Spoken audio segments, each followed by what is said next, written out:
네, 반갑습니다.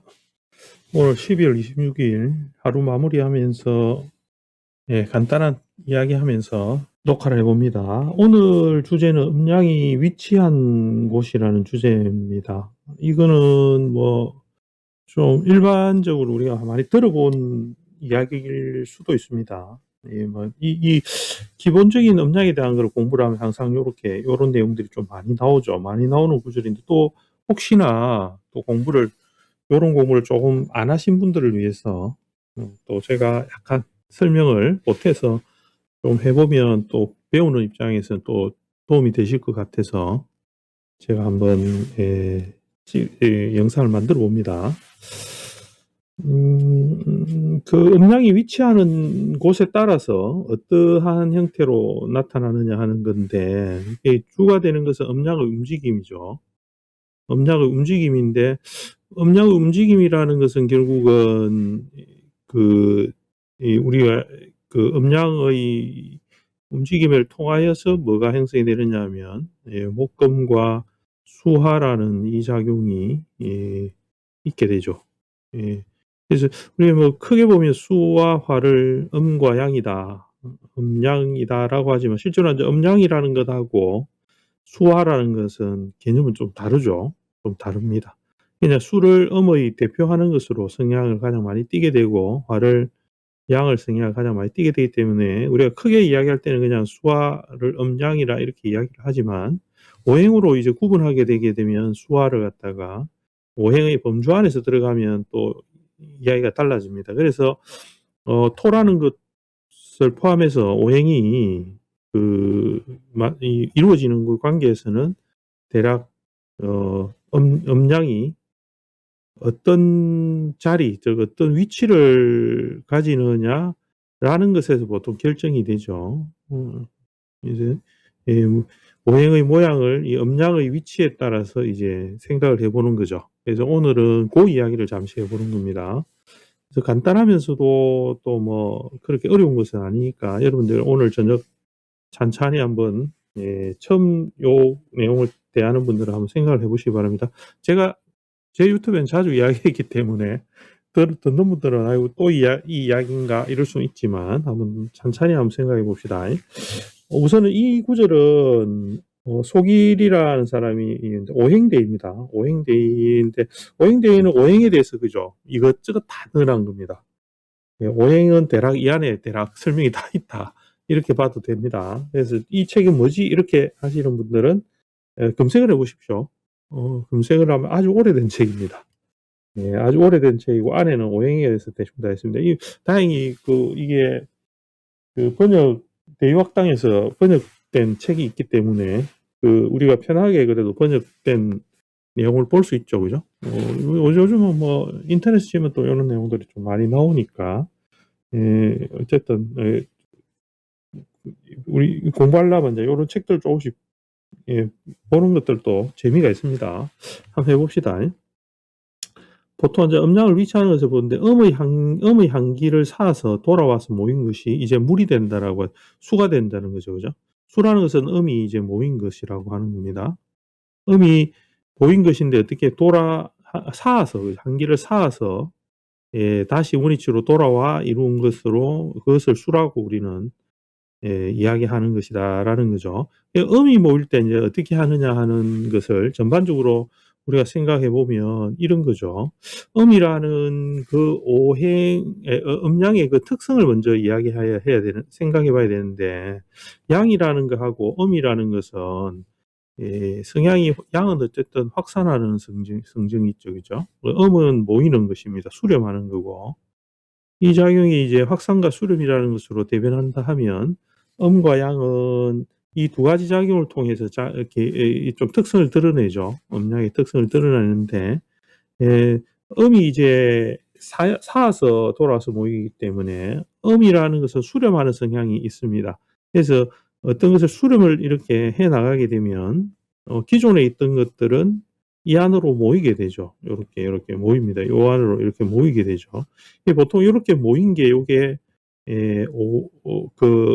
우리가 양이라 하기도 하고, 뭐 우리 오행으로 보면 화가 되는데 이거는 양이 되죠, 그죠?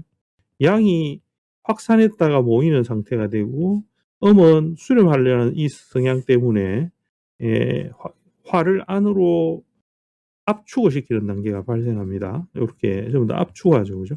그래서 점차 음들이 이렇게 모여 들어가는 겁니다. 안으로 이렇게 모여 들어가 이게 이렇게 모이게 되죠.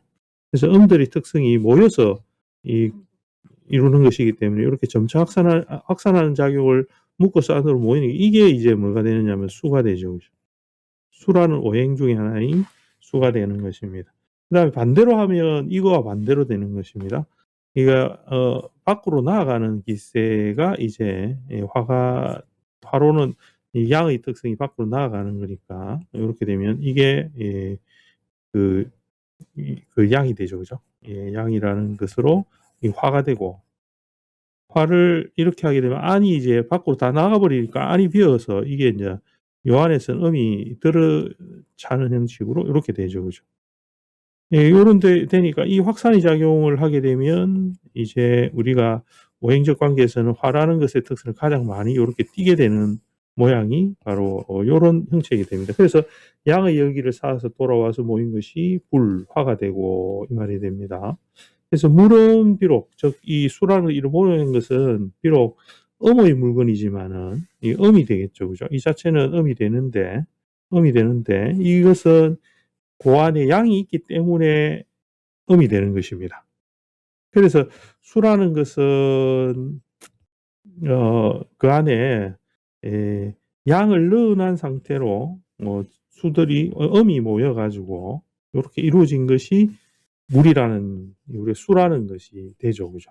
그래서 수의 수를 이루려고 한다는 것은 양과 음의 관계에서 어떤 관계가 있느냐를 우리가 생각해 보는 겁니다. 마찬가지로 불은 그래서 물의 본체는 안이 밝게 되죠, 그죠? 밝게 됩니다. 그 다음에 화는 반대로 됩니다. 화는 비록 양의 물건이지만은 음이 그 안에 있게 되죠. 이렇게 있게 됩니다.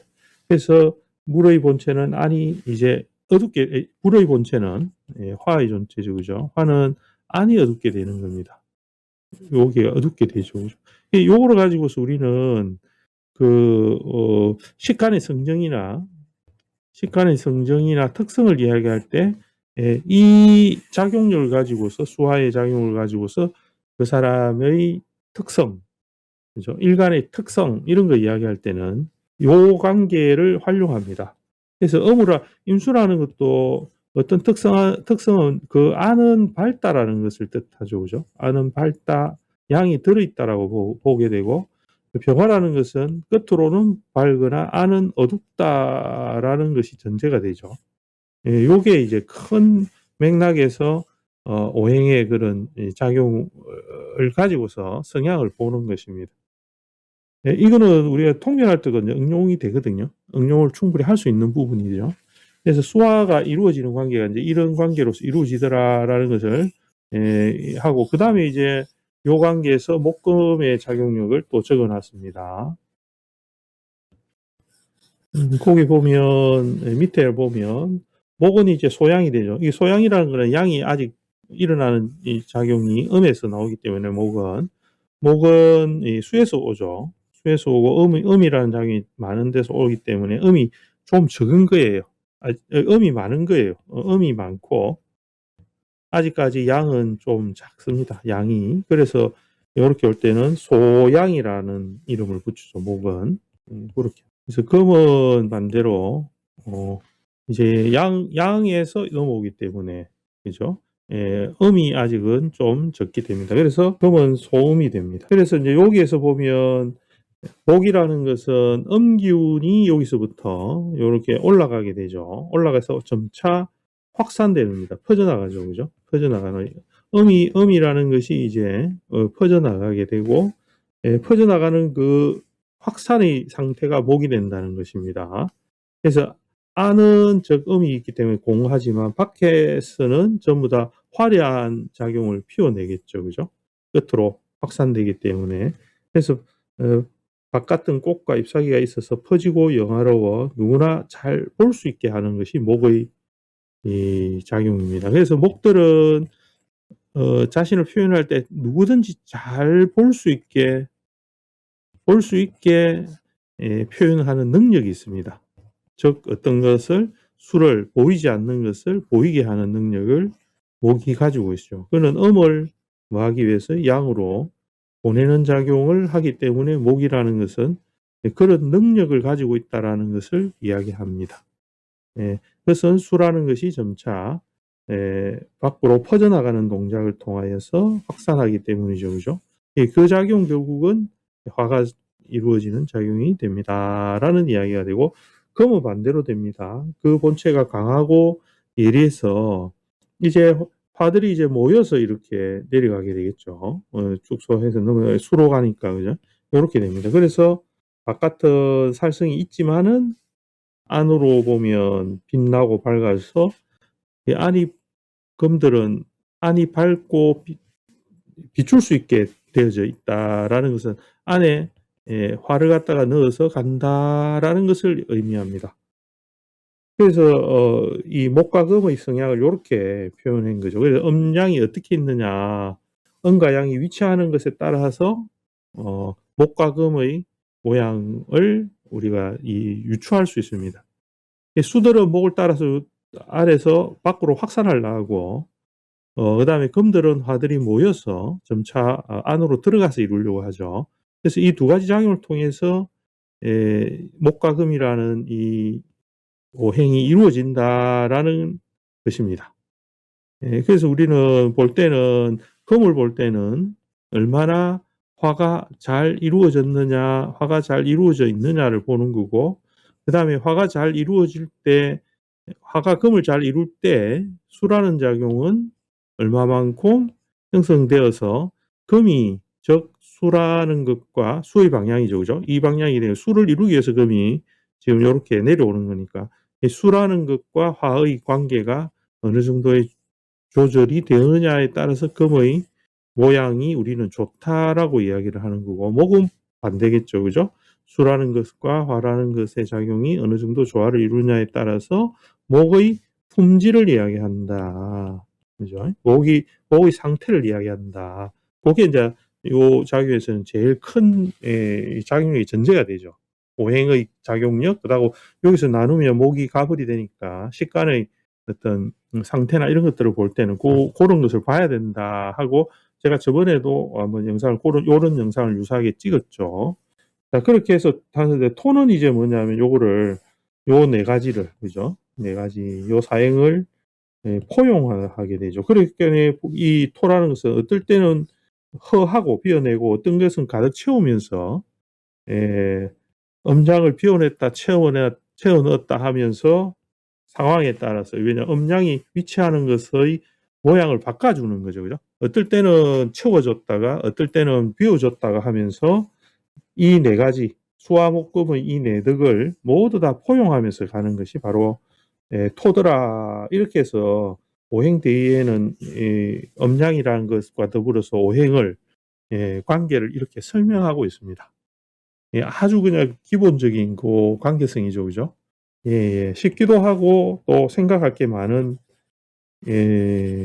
좋은, 우리가 생각해 볼 수 있는 좋은 내용들입니다. 그래서 오늘은 제가 잠시 오전이 아니고 좀 새벽에 제가 잠시 좀 읽을 거리가 있어서 논문을 잠시 읽다가 요 내용이 워낙 그냥 일반적이기도 하고 또 많이 인용하는 부분이기도 하거든요. 요런 부분은 많이 인용하는 부분이라서 같이 요거를 조금 생각해 보면 좋겠다 싶어서 챙겨놨다가 제가 저녁에 정리해서 또 이렇게 한번 말씀을 드립니다.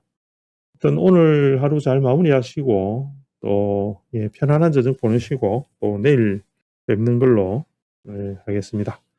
다들 편안하게 보내십시오.